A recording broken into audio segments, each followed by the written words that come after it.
నమస్కారం. D news కి స్వాగతం. నేను మీ మహంతి. ముందుగినట్టు ముఖ్యాంశాలు. ఆంధ్రప్రదేశ్ రాజధాని అమరావతిని క్వాంటమ్ టెక్నాలజీకి గ్లోబల్ నాలెడ్జ్ హబ్ గా తీర్చిదిద్దే లక్ష్యంతో ప్రభుత్వం వేగంగా అడుగులు వేస్తుందన్న రాష్ట్ర పురపాలక పట్టణాభివృద్ధి శాఖ మంత్రి నారాయణ.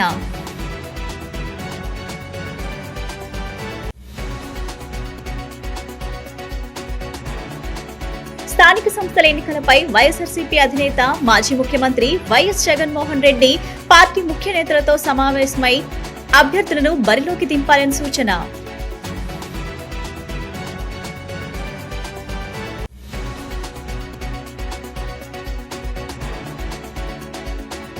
విజయవాడ నగరాన్ని గుంతల రహిత రహదారులతో పాటు పరిశుభ్రమైన నగరంగా తీర్చిదిద్దాలన్న విజయవాడ నగరపాలక సంస్థ కమిషనర్ ధ్యాన్ చంద్ర.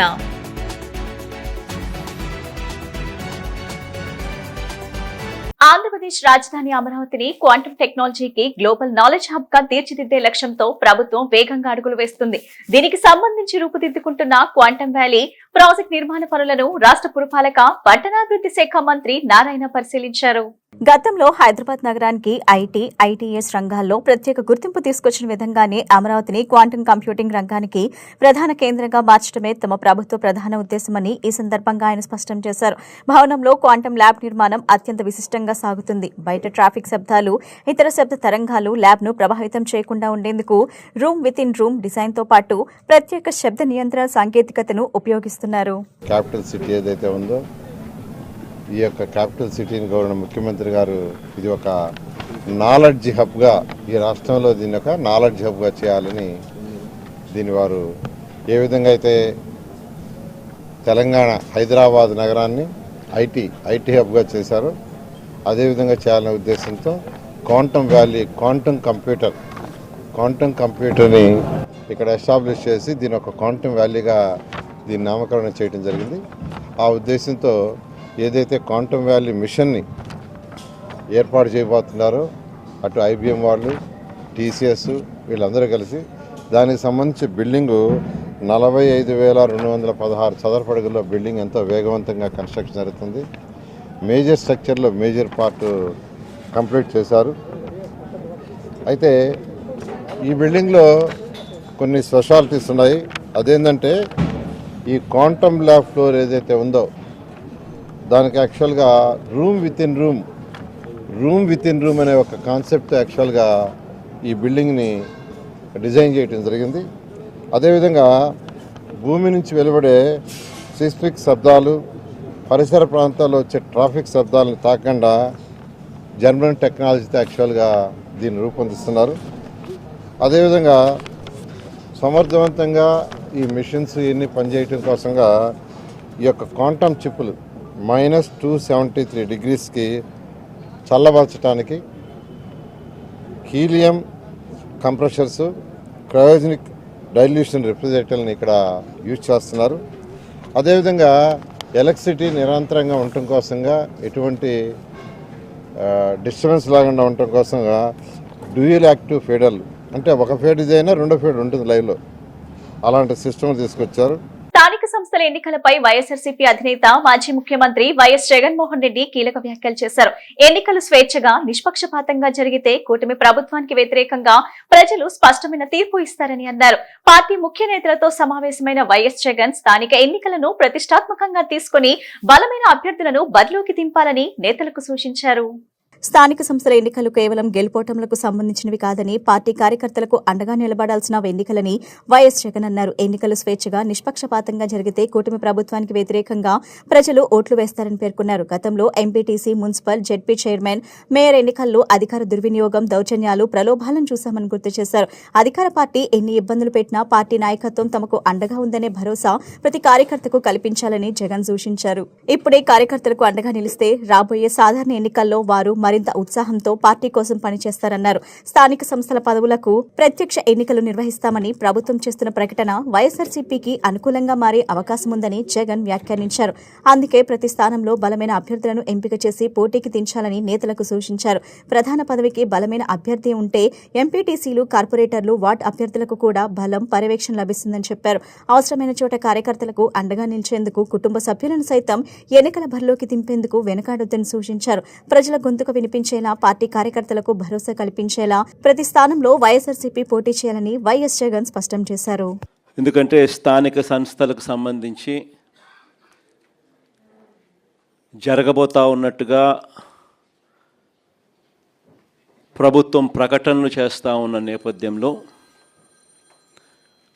మనం కూడా స్థానిక సంస్థల ఎన్నికలకు సంబంధించి సీరియస్గా తీసుకోవాల్సిన అంశం మీద గట్టిగా చెప్పడం కోసం మళ్ళీ ఒకసారి మనం అంతా కూడా ఇక్కడ సమావేశం అవుతా ఉన్నాం. ఎన్నికలు జరుగుతాయా జరగవా పక్కన పెడదాం. ఎందుకనంటే ఆయన ఎన్నికలు జరపాలనే ఉద్దేశంతో చేసిన పనులు కావు అన్నట్టుగా కొన్నిసార్లు అనిపిస్తాయి. ఒకవైపునేమో 44 లక్షల మంది ఓటర్లు లేరు అని ఒకవైపున ఈల ప్రభుత్వం చేసిన ఎస్ఐఆర్ రిపోర్టే చెప్తా ఉంది. మరోవైపున ఆ 44 లక్షల మందిని కలిపి ఓటర్ల లిస్టును తయారు చేస్తున్నారు. సో మరి ఎన్నికలు లేని ఓట్లు ఉన్నట్టుగా చూపించి ఎన్నికలకు పోయే కార్యక్రమం జరుగుతూ ఉంటే హైకోర్టులు ఎలా ఒప్పుకుంటాయి, ఎన్నికల కమిషన్ ఎలా ఒప్పుకుంటుంది అనేది పక్కన పెడదాం. ఎందుకంటే ఒకవైపున ఓట్లు లేవని వీళ్ళే చెప్తున్నారు, మరోవైపున అవే ఓట్లతోనే వీళ్ళు ఎన్నికల ఓటర్ లిస్టు తయారు చేసి ఎన్నికలకు పోయే కార్యక్రమం చేస్తూ ఉన్నారు.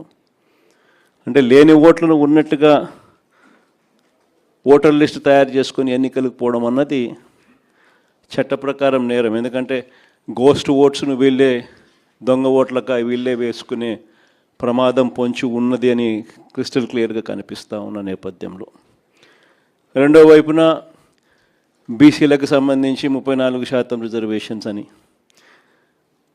ఆంధ్రాలోనే ఇక్కడే మనం చేసినప్పుడే కోర్టు కొట్టేస్తుంది. కోర్టు కొట్టేసినా కూడా అది వేరే విషయం. మనం అంతకన్నా ఎక్కువగానే స్థానిక సంస్థల్లో మనం బీసీలకు ప్రాధాన్యతలు ఇచ్చటం. విజయవాడ నగరాన్ని గుంతల రహిత రహదారులతో పాటు పరిశుభ్రమైన నగరంగా తీర్చిదిద్దాలని విజయవాడ నగరపాలక సంస్థ కమిషనర్ ధ్యాన్ చంద్ర అధికారులను ఆదేశించారు. మంగళవారం ఉదయం కమిషనర్ తన పర్యటనలో భాగంగా నేతాజీ బ్రిడ్జ్, కృష్ణలంక, బందర్ రోడ్ తదితర ప్రాంతాల్లో విస్తృతంగా పర్యటించి క్షేత్రస్థాయి పరిస్థితులను పరిశీలించారు. రహదారుల పరిశుభ్రత, పారిశుద్ధ్య నిర్వహణ, రహదారుల పరిస్థితి, మొక్కల సంరక్షణ తదితర అంశాలపై అధికారులను వివరాలు అడిగి తెలుసుకున్నారు. ఈ సందర్భంగా కమిషనర్ మాట్లాడుతూ నగరంలో ఎక్కడా గుంతలు లేకుండా చూడాలని, గుంతల రహిత రహదారులే లక్ష్యంగా అధికారులు నిరంతరం పర్యవేక్షించాలని స్పష్టం చేశారు. రహదారులపై గుంతలు లేదా ఇతర సమస్యలు గుర్తించిన వెంటనే సంబంధిత అధికారులు చర్యలు చేపట్టి ప్రజలకు ఇబ్బందులు కలగకుండా చూడాలని ఆదేశించారు.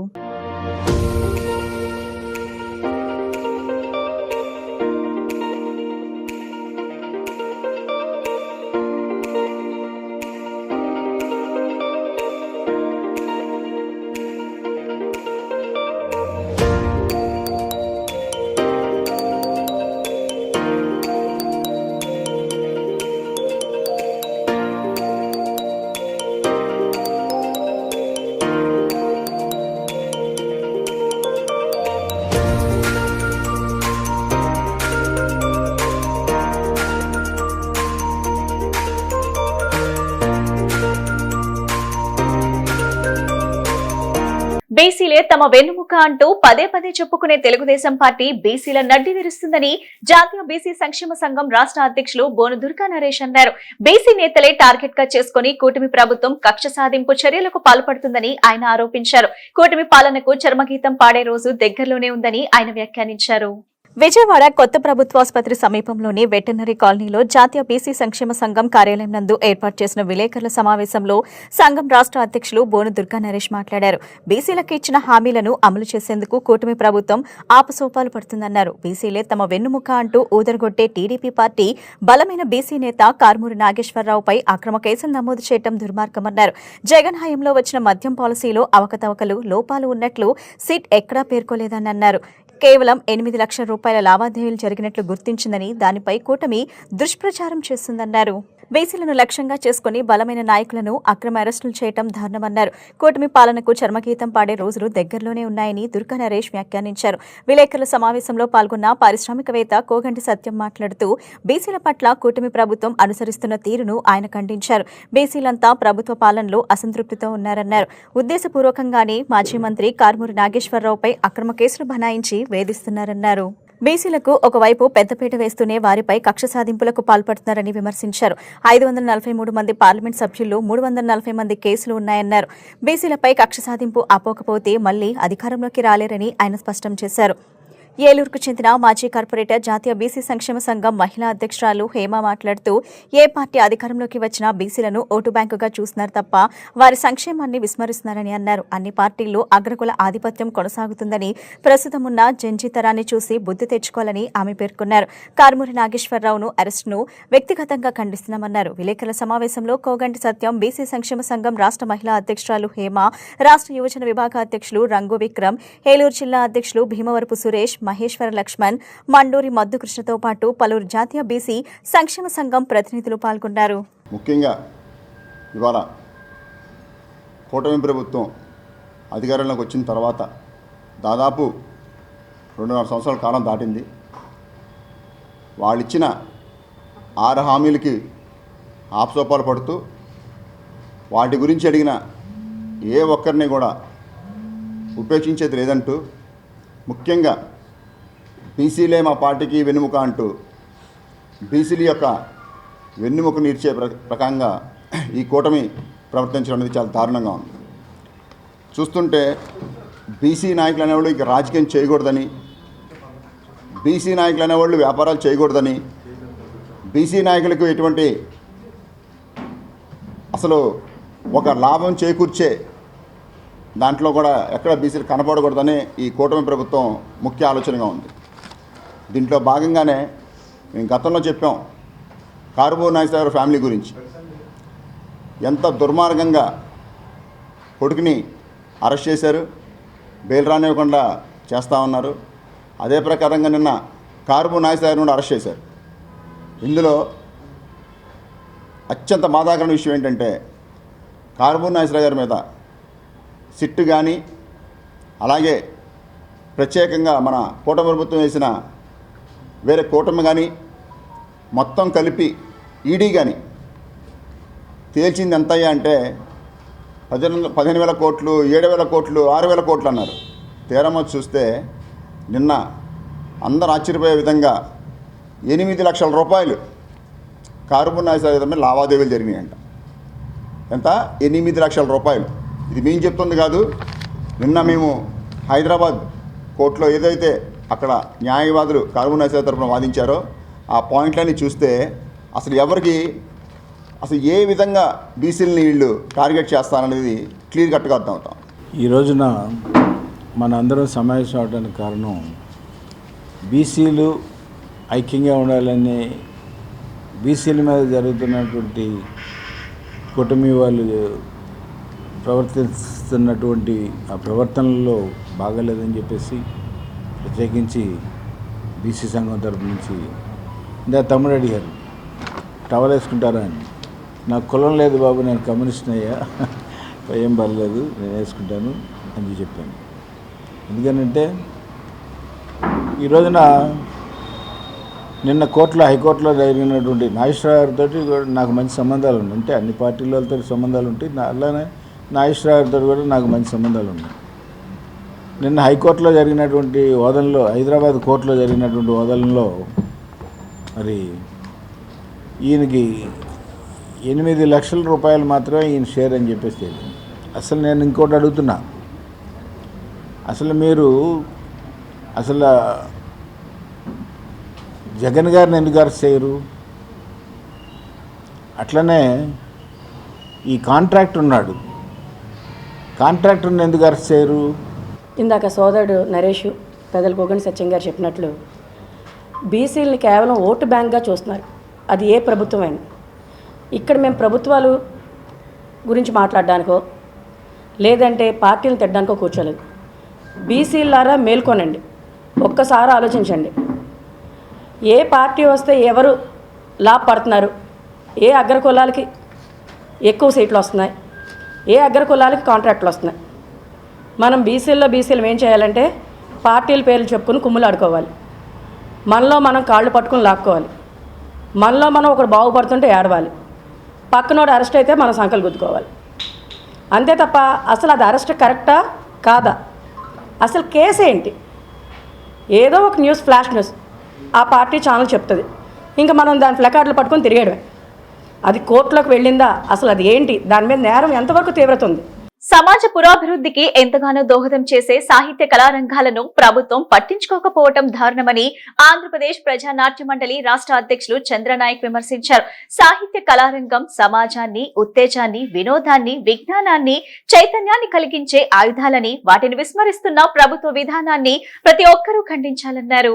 విజయవాడ లెర్నింగ్ సెంటర్లో ఆంధ్రప్రదేశ్ ప్రజా నాట్య మండలి అభ్యుదయ రచయితల సంఘం సంయుక్తంగా నిరసన కార్యక్రమాన్ని నిర్వహించారు. ప్రముఖ కళాకారులు బొబ్బెలపాటి సాయి ప్రజా నాట్య మండలి రాష్ట్ర నాయకులు పిచ్చయ్య, లంకా దుర్గారావు, నజీర్, దోనేపూడి సూరిబాబు, కేవీ భాస్కర్ రావు, అభ్యుదయ రచయితల సంఘం ఎన్టీఆర్ జిల్లా కార్యదర్శి పర్చూరి అజయ్ తదితర కళాకారులు కార్యక్రమంలో పాల్గొన్నారు. ఈ సందర్భంగా చంద్రనాయక్ మాట్లాడుతూ ఎన్నో గొప్పలు చెప్పుకుంటున్న చంద్రబాబు నాయుడు ప్రభుత్వం కళారంగాన్ని పూర్తిగా విస్మరించిందని, వివిధ కళారంగ నిపుణులు ఆధారం లేక, ఉపాధి అవకాశాలు దొరక కళాకారులు అల్లాడిపోతున్నారని అన్నారు. గతంలో కళాకారులకు ప్రత్యేక పెన్షన్ విధానం ఉండేదని, అది రద్దు చేసిన చరిత్ర ఇటీవల జరగడం దారుణమన్నారు. కనీసం ఇప్పటికైనా కళాకారుల అవసరం ఉందని గుర్తించి వృద్ధ కళాకారులకు 10,000 రూపాయల పెన్షన్, కళారంగానికి 500 కోట్ల రూపాయల బడ్జెట్ కేటాయింపులు కళాకారుల సంక్షేమాన్ని అమలుపరచాలని డిమాండ్ చేశారు. ఇవాళ మన రాష్ట్రంలో కళారంగం తీవ్రమైన దుర్భరంలో దుర్భిక్షం ఎదుర్కొంటున్న నేపథ్యంలో పేరు గొప్ప ఊరు దిబ్బ అన్నట్టుగా మన రాష్ట్ర ప్రభుత్వం, ముఖ్యమంత్రి చంద్రబాబు నాయుడు గారి ప్రభుత్వం 3,30,30 కోట్ల రూపాయల బడ్జెట్ అని చెప్పుకుంటూ కళారంగానికి, సాంస్కృతిక రంగానికి పట్టుమని 25 కోట్ల రూపాయలు కూడా ఇవ్వకుండా కళారంగం పట్ల, కళాకారుల పట్ల చిన్న చూపు చూస్తుంది. ఈ కళారంగానికి ఇంత గొప్ప బడ్జెట్ ఉందని చెప్పుకుంటూ కనీసం 500 కోట్ల రూపాయలు కేటాయించాలని ప్రజానాట్య మండలి డిమాండ్ చేస్తుంది. గతంలో కళాకారులకు పెన్షన్ విధానం ఉండేది. ఈ ప్రభుత్వాలు పెన్షన్ విధానాన్ని రద్దు చేసి కళాకారులకి అవమానపరుస్తున్నాయి. అలాగే 10 రూపాయలు పెట్టి కళాకారుడికి గుర్తింపు కార్డు ఇవ్వలేనటువంటి దారుణమైన పరిస్థితుల్లో మన పాలకులు, మన సాంస్కృతిక శాఖ ఉంది. కనుక కళాకారులను ఆదుకోవాలని, కళారంగాన్ని కాపాడుకోవాలని, తరతరాలుగా వస్తున్నటువంటి మన జానపద కళల్ని, అలాగే బుర్రకథ, ఒగ్గు కథ, అలాగే అనేక మంది డప్పు కళాకారులని కాపాడుకోవాలని చెప్పేసి ఆ విషయంలో ప్రభుత్వం చాలా అన్యాయంగా, చాలా దారుణంగా వ్యవహరిస్తున్నటువంటి తీరును నిరసిస్తూ ఇవాళ ఆంధ్రప్రదేశ్ ప్రజానాట్య మండలి ఆధ్వర్యంలో రాష్ట్ర వ్యాప్తంగా అన్ని జిల్లా కలెక్టర్ కార్యాలయాల ముందు ఆందోళన బాట పట్టి ప్రభుత్వానికి విన్నవించడానికి రావడం జరిగింది. అందులో భాగంగానే మన విజయవాడ నగరంలో ఇవాళ కళాకారులం అంతా కలిసి ప్రభుత్వానికి విన్నవించడానికి ఇక్కడికి సమావేశమయ్యామని చెప్పేసి తెలియపరుస్తున్నాం. అర్హులైన ప్రతి ఓటర్ ఓటు హక్కును పరిరక్షించడమే ప్రక్రియ లక్ష్యంగా విధులు నిర్వర్తించాలని రూల్ అబ్జర్వర్ శేషగిరిబాబు స్పష్టం చేశారు. అన్ని అంశాలను సమగ్రంగా పరిశీలించిన అనంతరమే నియమ నిబంధనల ప్రకారం నిర్ణయం తీసుకోవాల్సి ఉన్నందున ఎక్కడ ఎలాంటి పొరపాట్లకు తావు లేకుండా అత్యంత పారదర్శకత, జవాబుదారీతనంతో ప్రక్రియలో భాగస్వాములయ్యేలా BLOలు క్షేత్రస్థాయి అధికారులకు దిశానిర్దేశం చేశారు. ఓటర్ల జాబితా ప్రత్యేక సమగ్ర సవరణ ప్రక్రియలో భాగంగా నోటీసులు జారీ చేసిన ఓటర్లకు సంబంధించి విచారణ ప్రక్రియను అధికారులు పారదర్శకంగా, నిష్పక్షపాతంగా నిర్వహించేందుకు అధికారులు కృషి చేస్తున్నారన్నారు. నోటీసులు పేర్కొన్న అంశాలను సంబంధిత ఓటర్లకు వివరించి వారి వివరణను పూర్తిగా విని అవసరమైన ఆధారాలు, పత్రాలను పరిశీలిస్తున్నారు. అలాగే క్షేత్రస్థాయి సిబ్బంది నిర్వహించిన పరిశీలన, సమర్పించిన నివేదికలను పరిగణలోకి తీసుకుని వాస్తవాలను నిర్ధారించిన అనంతరం నిబంధనల ప్రకారం నిర్ణయం తీసుకుంటున్నారు. సోమవారం విజయవాడ తూర్పు, మధ్య నియోజకవర్గాల్లో IAS అధికారి, rule observer MV Seshagiri Babu Vijayawada నగరపాలక సంస్థ కమిషనర్ ధ్యాన్ చంద్ర హెచ్ఎంతో కలిసి పర్యటించారు. సర్ నోటీసులపై జరుగుతున్న విచారణ ప్రక్రియను పరిశీలించారు. హీరింగ్ సమయంలో నోటీసులు పేర్కొన్న అంశాలపై వారి వివరణను పూర్తిగా వింటున్న తీరును పరిశీలించారు. ఓటర్ల సంబంధిత చిరునామాలో నివసిస్తున్నారా, రికార్డుల్లో ఏవైనా పొరపాట్లు ఉన్నాయా, అవసరమైన ఆధారాలు, పత్రాలు సమర్పిస్తున్నారా, అలాగే BLOలు అధికారుల ఫీల్డ్ వెరిఫికేషన్ నివేదికలను పరిగణలోకి తీసుకుంటున్న విధానాన్ని సమీక్షించారు.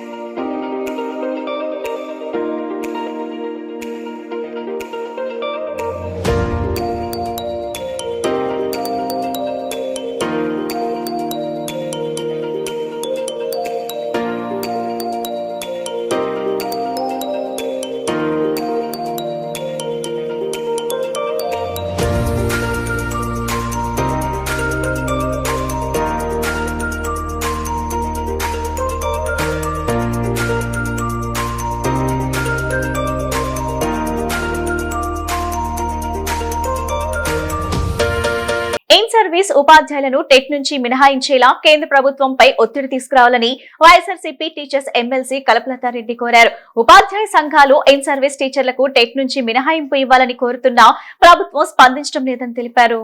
కేంద్రంలో టీడీపీ భాగస్వామిగా ఉన్నందున రాష్ట్ర ప్రభుత్వం కేంద్రంపై ఒత్తిడి తీసుకొచ్చి చట్టంలో అవసరమైన సవరణలు చేయించాలని సూచించారు.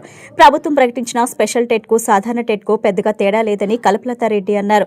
ఇన్ సర్వీస్ టీచర్లకు మినహాయింపు కల్పించేలా స్పెషల్ టెట్ లో ఎలాంటి ప్రత్యేక సవరణ తీసుకురాలేదని తెలిపారు. ఉపాధ్యాయ సంఘాలు ప్రతిపక్షం నుంచి మినహాయింపు కోసం డిమాండ్ చేస్తున్నా ప్రభుత్వం స్పందించకపోవడం సరికాదన్నారు. కేంద్రంలో టీడీపీ భాగస్వామిగా ఉన్నప్పటికీ ఇన్ సర్వీస్ టీచర్ల సమస్యపై కేంద్రంపై ఎందుకు ఒత్తిడి తీసుకురావడం లేదని ప్రశ్నించారు. విద్యాశాఖ మంత్రి కేంద్ర విద్యాశాఖ మంత్రికి లేఖ రాసి చట్ట సవరణ కోసం ఎందుకు ప్రయత్నించలేదని నిలదీశారు. తమిళనాడులో ఇన్ సర్వీస్ టీచర్లను టెట్ నుంచి మినహాయిస్తూ తీర్మానం చేసినప్పుడు ఆంధ్రప్రదేశ్ ఎందుకు చేయటం లేదని ఆమె ప్రశ్నించారు. ఈరోజు నిన్న ఏదైతే ఇన్ సర్వీస్ టీచర్స్ కోసం స్పెషల్ టెట్ వేసామని ఈ ప్రభుత్వం ఒక నోటిఫికేషన్ ఇవ్వడం జరిగింది. టెట్కి సంబంధించి ఒక నోటిఫికేషన్ ఇవ్వడం జరిగింది. నిజంగా ఆ నోటిఫికేషన్ చూసిన తర్వాత టీచర్లు అందరూ ఇన్ సర్వీస్లో ఉన్న టీచర్లు అందరూ కూడా ఒక భయాందోళనకి గురయ్యారు. ఎందుకంటే మళ్ళీ మేము ఈ టెట్ రాయాలా అని ఆలోచనలోకి వాళ్ళు రావడం జరిగింది. ఈరోజు టీచర్లను ఎందుకు ఇంత దగా చేస్తుంది ఈ ప్రభుత్వం అని నేను అడుగుతున్నా. ఎందుకంటే వాళ్ళకి ఇన్ సర్వీస్ టీచర్లకు ఈ టెట్ అవసరమా అని మేము అడుగుతున్నాం. ఎందుకంటే చాలా రోజులుగా ఈరోజు ఇన్ సర్వీస్ టీచర్స్ మాకు టెట్ నుంచి మినహాయింపు ఇవ్వండి అని కోరడం జరిగింది. మేము కూడా మా వైఎస్ఆర్ కాంగ్రెస్ పార్టీ తరఫున మేము కూడా గట్టిగా మొన్న కేంద్రంలో కూడా అడగడం జరిగింది. అక్కడ కేంద్ర విద్యాశాఖ మంత్రి గారికి కూడా ఒక రిప్రజెంటేషన్ కూడా ఇవ్వడం జరిగింది. ఏదైతే ఇన్ సర్వీస్ టీచర్స్ ఉన్నారో వాళ్ళకు టెట్ తొలగించాలని చెప్పడం జరిగింది. అదేవిధంగా వాళ్ళకి ఏదైతే రైట్ టు ఎడ్యుకేషన్ యాక్ట్ ప్రకారం సెక్షన్ 23 సబ్సెక్షన్ 1 ప్రకారం వాళ్ళు ఎవరైతే వాళ్ళది పార్లమెంట్లో చట్టం చేసి దాని మీద తీర్మానం తీసుకురావాలని మేము అడగడం జరిగింది. దాంట్లో ఖచ్చితంగా ఆ పార్లమెంట్లో ఖచ్చితంగా దీన్ని సవరణ చేయాలని కోరడం జరిగింది. అయితే ఈరోజు ఈ టెట్కు సంబంధించి మళ్ళీ మన ఆంధ్ర రాష్ట్రంలో మళ్ళీ స్పెషల్ టెట్ వేయడం జరిగింది.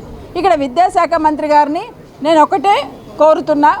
నేను అడుగుతున్నా, మీరు ఈ కేంద్ర ప్రభుత్వంలో భాగస్వాములు కదా, మీకున్న ఎంపీలతోనే ఈరోజు అక్కడ ప్రభుత్వం కూడా నడుస్తుంది కదా, ఈరోజు మీరు ఎందుకు ఈ టెట్కి సంబంధించి కేంద్ర ప్రభుత్వం మీద ఒత్తిడి తీసుకురాలేకున్నారు అని నేను ఈ విద్యాశాఖ మంత్రి గారిని అడుగుతున్నా.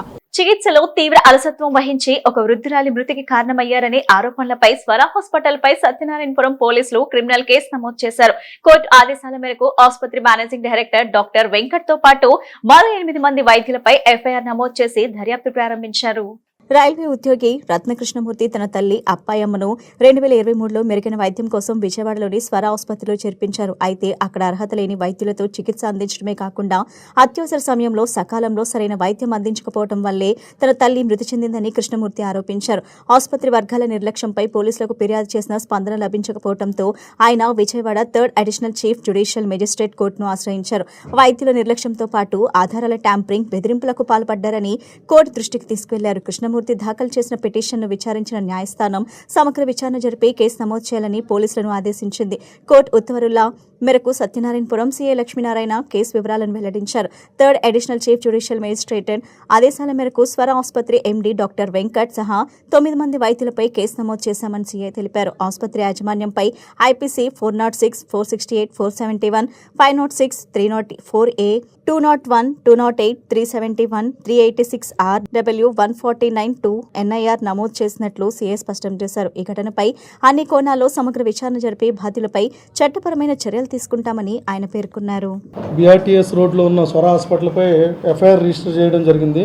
క్రైమ్ నెంబర్ వచ్చి 210/2026 under section 406, 468, 471, 506, 304A, 201, 120 class B, 371, 386 read with 149 IPC.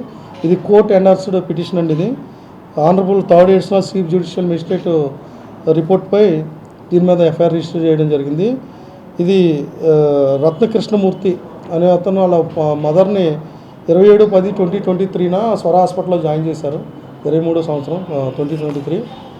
ఆవిడ అనారోగ్యం కారణంగా జాయిన్ చేస్తే డాక్టర్లు సరైన వైద్యం అందించలేదు, సరిగ్గా స్పందించలేదు. సమరీ షీటు దాన్ని మార్చారు, ఫోర్జరీ చేశారు అని దానిపై తను కోర్టుకి ఆశ్రయించడం జరిగింది. కోర్టు వారు ఇచ్చిన రిపోర్ట్పై దీని మీద ఎఫ్ఐఆర్ రిజిస్టర్ చేయడం జరిగింది. అది ఇన్వెస్టిగేషన్ చేసి ఫైల్ ఇచ్చేస్తాం. అది యాక్చువల్గా పోలీసు వారు డైరెక్ట్గా కట్టడానికి లేదు.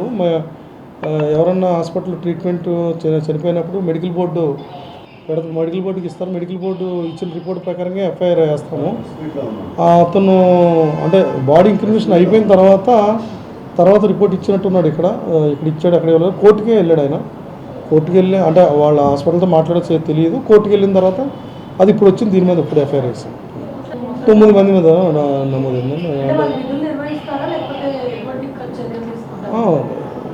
అది వాళ్ళు డ్యూటీలు చేసుకుంటూ ఉంటారు. అదేమి వాళ్ళ ప్రూవ్ ఏం అవ్వలేదు కదా, ఎఫ్ఐఆర్ రిజిస్టర్ చేసాం. ఇంకా వెరిఫై చేయాలి కదా, ఎంక్వైరీ ఇన్వెస్టిగేషన్ చేయాలి కదా. మేము అడిగితే ఏంటంటే ఎవరైతే పనిచేసారో అప్పుడు వాళ్ళంతా కూడా ఇక్కడ నుంచి మానేసి వెళ్ళిపోయారని చెప్తున్నారు. మానేసిన ఎఫ్ఐఆర్ ఉంది కాబట్టి అప్పుడు ఇన్వెస్టిగేషన్ జరుగుతుంది. కాకినాడ జిల్లా పిఠాపురం పంచాయతీరాజ్ ఏఈ నూకరాజు కుటుంబం ఎదుర్కొంటున్న తీవ్ర మానసిక క్షోభ, ఆత్మహత్య ఉదంతం అత్యంత దిగ్భ్రాంతికరమని సిపిఐ రాష్ట్ర కార్యదర్శి వర్గ సభ్యుడు దొన్నిపూడి శంకర్ ఆందోళన వ్యక్తం చేశారు. బాధితురాలు సౌజన్య సూసైడ్ నోట్ ద్వారా బయటపడిన నిజాలు సమాజాన్ని తీవ్రంగా కలిచివేస్తున్నాయని ఆయన పేర్కొన్నారు.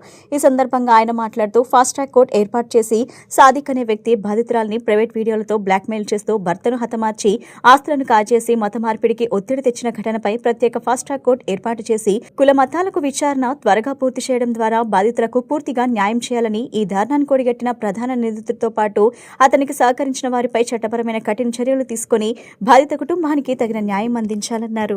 రాష్ట్రంలో మహిళలకు రక్షణ లేకుండా పోతున్నారు. మహిళల్ని మోసం చేసేటువంటి ప్రక్రియ, బ్లాక్మెయిలింగ్ చేసేటువంటి ప్రక్రియ కొనసాగుతూనే ఉన్నది. ఇటీవల కాలంలో సంచలనం కలిగించిన పిఠాపురంలో ఏఈ నూకరాజు కుటుంబం సామూహికంగా గోదావరి నదిలో దూకి ఆత్మహత్యకు పాల్పడ్డారు. ఇది ప్రతి కుటుంబాన్ని కూడా కలిసివేసేటువంటి సంఘటన. ఒక ట్రైనర్ సాదిక్ ఖాన్ అనేటువంటి వాడు ఆ అమ్మాయిని, ఒక మహిళని లోపరుచుకుని నానా హింసలు పెట్టి చివరికి ఆ కుటుంబం ఆత్మహత్య పాల్పడ్డాడు. తన భర్తను చంపి సామూహికంగా కుటుంబ ఆత్మహత్యకు ప్రత్యక్షంగా దోహదపడ్డ వెంటనే ఇది సభ్య సమాజం చాలా తలదించుకోవాలి. ఏ స్థాయిలో ఉన్నా ఇటువంటి సంఘటనలు జరిగినప్పుడు ప్రభుత్వం వెంటనే స్పందించాలి, కఠినంగా శిక్షించాలి. కులాలకు మతాలకు అతీతంగా ఏ మహిళపైనైనా, ఆ మహిళ ఎవరైనప్పటికీ ఆ మహిళ మీద అత్యాచారం జరిగితే ఆ మహిళ సూసైడ్ నోట్ చూస్తే అర్థమవుతుంది. ఇంత దారుణమైన సంఘటన జరిగితే కుటుంబ ప్రభుత్వం స్పందన చాలా నామమాత్రంగా ఉన్నది. ఎందువల్ల నామమాత్రంగా ఉండాలి? ఫాస్ట్ ట్రాక్ పెట్టండి, ఫాస్ట్ ట్రాక్ కఠినంగా శిక్షించండి. తలాడులు విధించేటువంటి శిక్ష సాదిక్ ఖాన్కి శిక్ష వేయాలి. సైకో ఎంతమంది ఆడపిల్లల జీవితాన్ని బలి చేసేవాడు ఎవరికి తెలియదు. ఒకటి బయటికి వచ్చింది, ఇంకెంతమంది ఉన్నారో బయటికి రానివారు. రాయలసీమ అభివృద్ధిపై టీడీపీ, వైసీపీ మధ్య మాటల యుద్ధం కొనసాగుతుంది. వైసీపీ హయాంలో రాయలసీమకు అన్యాయం జరిగిందని టీడీపీ రాష్ట్ర అధికార ప్రతినిధి మద్దిపట్ల సూర్యప్రకాష్ విమర్శించారు. రాయలసీమకు జగన్ ద్రోహం చేస్తే చంద్రబాబు, లోకేష్ అభివృద్ధికి బాటలు వేస్తున్నారన్నారు. కూటమి ప్రభుత్వం 2 ఏళ్లలో రాయలసీమకు భారీ పెట్టుబడులు, ఉద్యోగ అవకాశాలు తీసుకొచ్చిందని తెలిపారు. పరిశ్రమల ఏర్పాటుతో పాటు సాగు, తాగునీటి సమస్యల పరిష్కారానికి చర్యలు చేపట్టామని చెప్పారు. రాయలసీమ ఇరిగేషన్ కు 26,000 కోట్లు ఖర్చు చేశామని, హంద్రీనీవా ద్వారా 55 టీఎంసీల నీటిని రాయలసీమకు తరలించామని పేర్కొన్నారు. రాయలసీమకు వైసీపీ ప్రభుత్వం ఏం చేసిందో చెప్పాలని మద్దిపట్ల సూర్యప్రకాష్ డిమాండ్ చేశారు. తెలుగుదేశం పార్టీ కార్యనిర్వాహక అధ్యక్షులు లోకేష్ బాబు గారు 2023లో పాదయాత్ర చిత్తూరు జిల్లా కుప్పం నుంచి యువగలం పాదయాత్ర ప్రారంభించి చిత్తూరు జిల్లాలో ప్రజల సమస్యలు తెలుసుకుంటూ వచ్చే క్రమంలో అనేక మంది తల్లులు ఆయన దగ్గరకు వచ్చి మా పిల్లలకు చదువు అయింది, మా పిల్లలకు ఈ ప్రాంతంలోనే ఉద్యోగం చేసుకునే అవకాశాలు కల్పించండి అయ్యా మీరు అధికారంలోకి వస్తే అని చెప్పినటువంటి మాట. అనంతపూర్ జిల్లాలోకి వచ్చిన వెంటనే భారతదేశంలోనే కరువు నెలగా ముద్రపడింది. ఈ కరువు రక్కసి నుంచి మమ్మల్ని కాపాడండి, తాగునీరు సాగునీరు మా బిడ్డలకు ఉద్యోగ అవకాశాలు కల్పించడని అనంతపూర్లో అక్క చెల్లెమ్మలు చెప్పినటువంటి మాట. కర్నూలు జిల్లాలోకి పాదయాత్ర వస్తే హృదయ విదారకమైనటువంటి సంఘటనలు అనేకం లోకేష్ గారు కళ్ళతో ప్రత్యక్షంగా చూశారు. వైసీపీ నేత మాజీ మంత్రి జోగి రమేష్ కుటుంబంలో చెలరేగిన వివాదం పెను సంచలనంగా మారింది. ఆయన కోడలు మేఘన మంగళవారం మీడియా ముందుకు వచ్చి తన అత్తింటి వారిపై కఠినమైన తీవ్రమైన ఆరోపణలు చేశారు. తన భర్త జోగి రాజీవ్ కు ఉన్న సమస్య గురించి ముందే తెలిసి కూడా కేవలం తమ పరువు కోసం తన జీవితాన్ని బలి చేశారని ఆమె కన్నీటి పర్యంతమయ్యారు. అదనపు కట్నం, వేధింపుల నుంచి మత మార్పిడి ఒత్తిడి వరకు తాను ఎదుర్కొన్న నరకాన్ని వివరిస్తూ జోగి రమేష్ కుటుంబం అసలు స్వరూపాన్ని ఆధారాలతో సహా బయటపెట్టారు. ఈ 15 నెలలుగా తాను తన కుటుంబం మానసిక నరకం అనుభవిస్తున్నామని, తన పోరాటం న్యాయం జరిగే వరకు ఆగదని మేఘన తేల్చి చెప్పారు. తాను ఎఫ్ఐఆర్లో పేర్కొన్న ప్రతి అక్షరానికి తన వద్ద పక్కా ఆధారాలు ఉన్నాయని, త్వరలోనే నిజాలు నిగ్గు తేలుతాయని ఆమె ధీమా వ్యక్తం చేశారు. ఒక ప్రజానాయకుడిగా చెప్పుకునే జోగి రమేష్ సొంత ఇంట్లోని ఆడపిల్లకు అన్యాయం చేసి ఏ సందేశం ఇవ్వాలనుకుంటున్నారని ఆమె ప్రశ్నించారు. తన న్యాయ పోరాటానికి అందరి మద్దతు ఉండాలని కోరుతూ ఎప్పటికైనా న్యాయమే గెలుస్తుందని నమ్మకంతో తాను ముందుకు సాగుతానని మేఘన స్పష్టం చేశారు.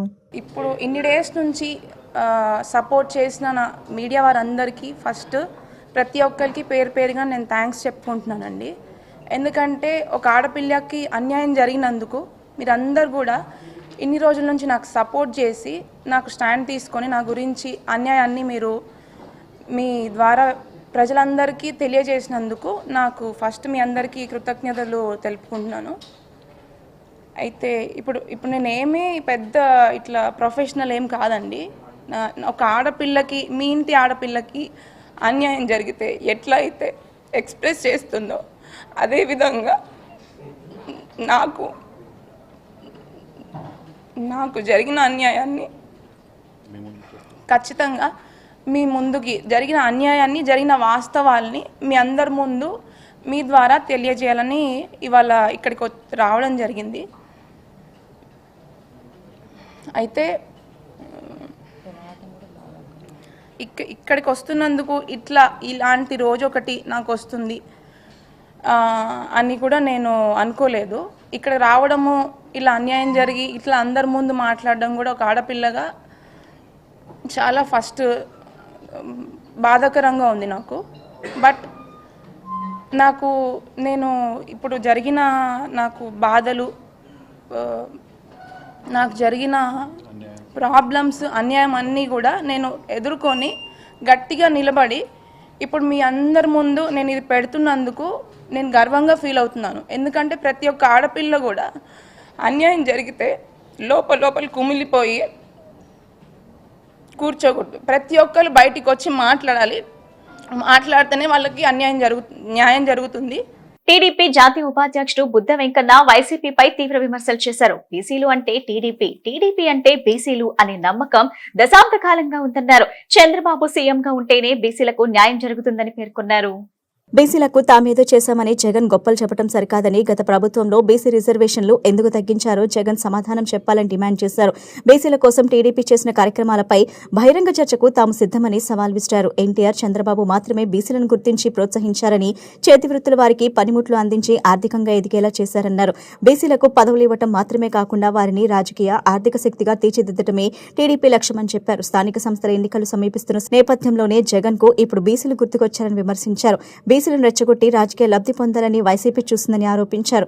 ఆంధ్రప్రదేశ్లో కులాలని రెచ్చగొట్టే కార్యక్రమం గొడవ పార్టీ తెరలేపింది. మొన్నటి వరకు కాపులని రెచ్చగొట్టారు. ఈరోజు బీసీలతో గొడ్డల పార్టీ నాయకుడు మీటింగ్ పెట్టి బీసీలు రెచ్చగొడుతున్నాడు. మళ్ళీ తర్వాత వేరే కులాన్ని పెడతాడు. ఇలా కులాల వారీగా, మతాల వారీగా ప్రాంతాల వారీగా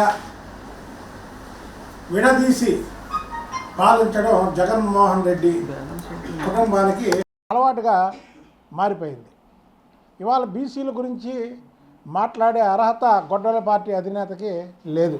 వార్తలు ముగించే ముందు ముఖ్యాంశాలు మరోసారి.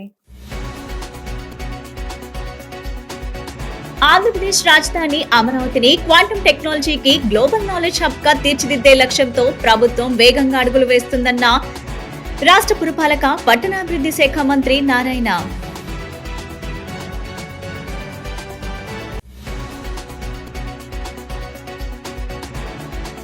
స్థానిక సంస్థల ఎన్నికలపై వైఎస్ఆర్సీపీ అధినేత మాజీ ముఖ్యమంత్రి వైఎస్ జగన్మోహన్ రెడ్డి పార్టీ ముఖ్య నేతలతో సమావేశమై అభ్యర్థులను బరిలోకి దింపాలని సూచన.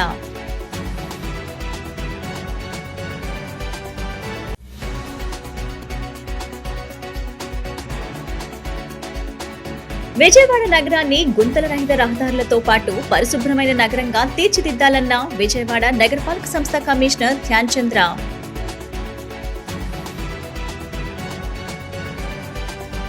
ఈ బులెటిన్ ఇంతటితో సమాప్తం. తిరిగి మరో బులెటిన్ కలుద్దాం. నమస్కారం.